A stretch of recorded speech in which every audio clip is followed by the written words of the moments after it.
Tubadde mukafone European Union delegation. Kimbia zao lakini mimi Mkanda Mtanzania, Bobi Wine akakasizza ebyabadde mu kafubo wali munangate ku kitebe ekya NUP Makelele Kavule n'ekitongole ekya EU munange eside eno ate nga Dr. Jose Chameleone ne Sabato munange omwana TikToker omutanzania wali munangate beguddeko kiri mu kutokota munangate mu katambi eside eno ate nga munange Zuri Terms Irene Tale munangate nabyo mbirina masawo kakasa ntino subscribinga ko satana ku likinga video wali wonna kakati nno nyina kubeera nno nga ntandika wali ne Bobi Wine era nga munnange ku mulundi guno atukakasiza wali n'agamba nti nno okwogera kwabwe kwe bakoze wali n'ekitongole kino ekya EU kiyite European Union munnange eside eno era nga agambye nti nessira leero ku mulundi guno batadde nnyo munangate ku kya human rights kosate munangate nokakasa ku bya Edi Mutwe n'abalala abali mu makomera kiyite munangate political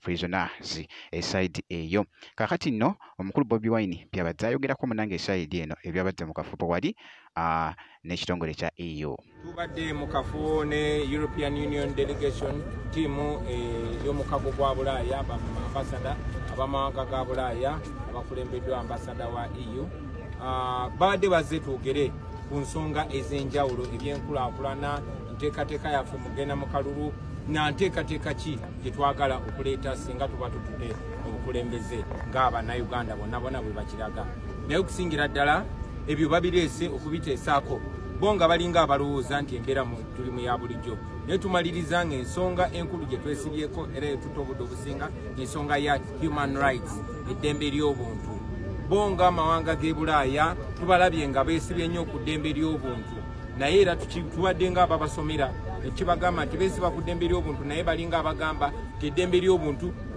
liririmu lye bamanyi lye badde bakaanira eryokwegadanga naye ng'eddembe ly'obuntu lirina okubeera obulamu bw'abantu okugeza turaisinze complaint yaffe oba okwemulugunya kwaffe okuba nti bano amawanga g'abazungu amawanga g'e Bulaaya galabiddwa nnyo bambasada baabwe nga beekulubeesa n'abamenyi b'amateeka n'abatulugunya abantu okusingira ddala mutabani wa Museveni Muhoozi ekirabikanga ababeera abapatina be kunyigiriza abantu so tukibabuulidde ne tubagamba tekisanyusa Bannayuganda naffe kennyini babanga bo abalina akagenderere babanga abafuzi ab'amatwale okukolagana n'abatunyigiriza era nenjogera ne ku nsonga ya Amini yalina omuzungu gwe yabeeranga naye nga gwakozesa okulaga ekifaananyi y'abazungu bakolagana nabo batusuubiza tibajja kwongera okusitula eddoboozi lyabwe ku mbeera ya human rights oba eddembe ly'obuntu wano netulaisinga n'ensonga y'Abaganda baffe abali mu kkomera okusingira ddala Edi Mutwe yatulugunyizibwa ng'ali mu ddwaliro ali mu kkomera avundireyo mu kifo ky'okubeera mu ddwaliro batusuubiza nti bajja kyogerako tulinze okulaba ebikolwa byabwe nga bikwatagana n'ebigambo byabwe era bwe kinaakola ekyo kijja tukola bulungi nnyo mwebale nnyo mwebalire ddala. Thank you.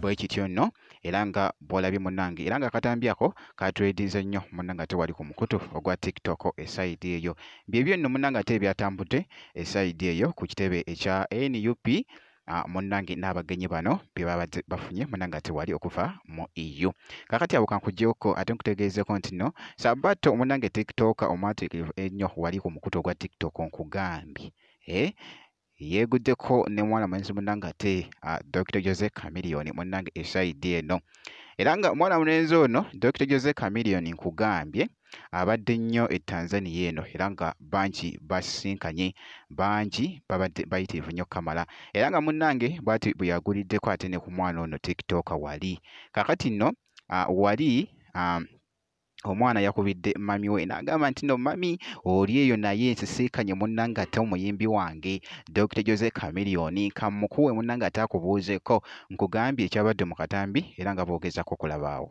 Mama Sabato wanakogati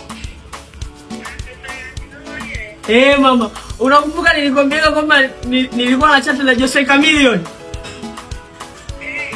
Huyu hapa niko naye hapa. Yule mama. Huyu hapa ongea naye. Mama shikamoo.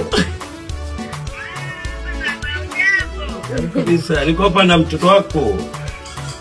Sabato pita.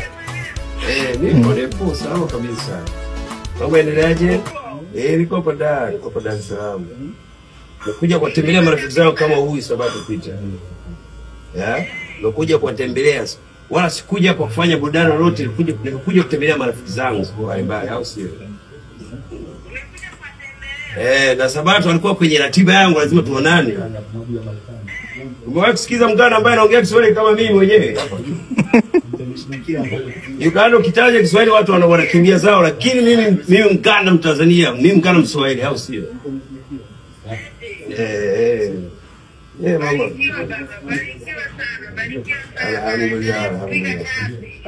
Mama, lakini siku moja tutakuja tutembelea pia. Nikija Mwanza nitaambia Peter nipe nini. Namba yako tutawasiliana. Haya mama, asante. Mama Sabato! Jose Camilio!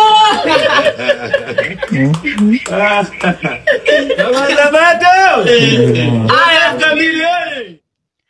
Ndiabadde munanga ate essanyu mpitirivu nnyo era nga bogezaako munanga ate okulaba akatambi ako katwedinze nnyo waliko omukutu munanga ate ogwa TikTok kosaate n'emikutu munanga ate emirala.